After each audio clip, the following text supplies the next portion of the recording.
আমাদের সাধারণ ছাত্রদের উপর যে ন্যাক্কারজনক হামলা,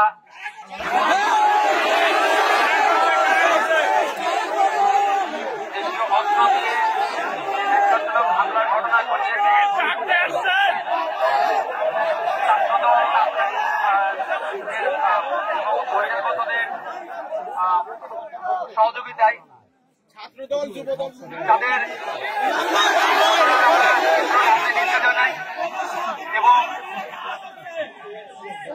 মোবাইল দিয়ে করতেছি, ক্যামেরা মোবাইল দুটো লাগবে। কর্মকর্তা কর্মচারী সংশ্লিষ্ট সবার আমরা সর্বোচ্চ